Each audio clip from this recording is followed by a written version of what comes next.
All right. Hi, physics friends. We are back to do some more mystery box problems.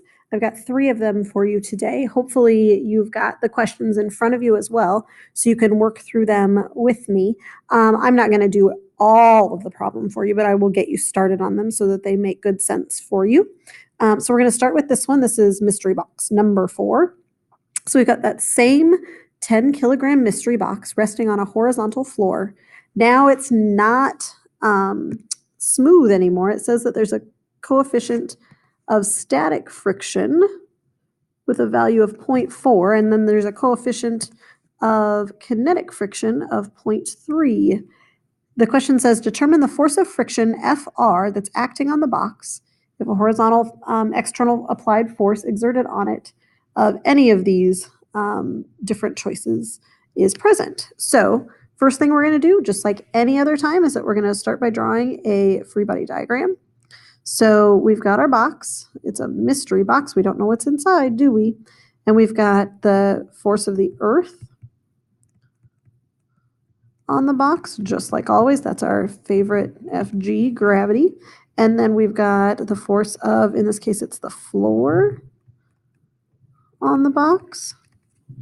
We've got some sort of applied force, and this is the thing that's changing in each question. So we'll say the force of the person, or whatever it is, that's acting on the box. And then the thing that we're really trying to figure out is the force of friction. And remember from last time we talked about this, it's really the force of the floor that's acting in a horizontal manner. So I'm just going to mark these here. So this is the force of friction. This is the normal force. And this is the applied force. Okay. So we know, just like we did in the other mystery box problems, if we bounce back real quick, we know that the normal force is still going to be that 98.1 that we had from before, because it's still that 10 Newton box. So, or excuse me, that 10 kilogram box. Yeah. So we know, I'm just going to write that out so we don't forget, that the net force in the x direction is Fn plus a negative Fg, and that's going to equal 0. So Fg was equal to 98.1 newtons. Again, that's the 10 kilograms times 9.81 meters per second squared.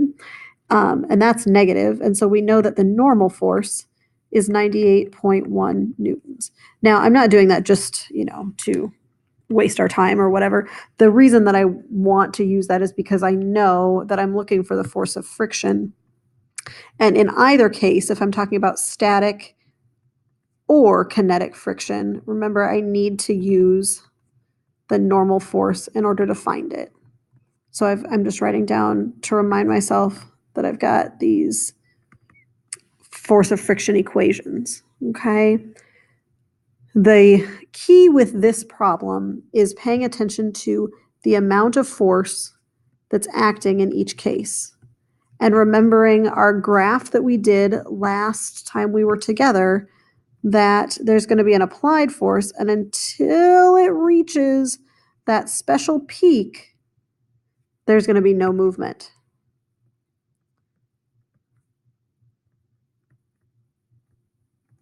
So the first thing that you're going to need to do, and this is where I'm going to leave you to figure this out, is to figure out what that maximum, so I'm going to say find the maximum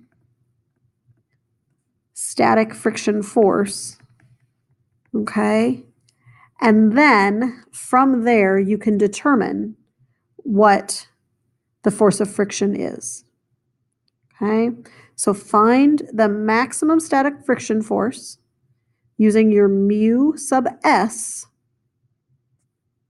And then once you've found that, then you can figure out what what the frictional force is in each case. So the first question, just to reiterate here, question number 1 is, will the box move?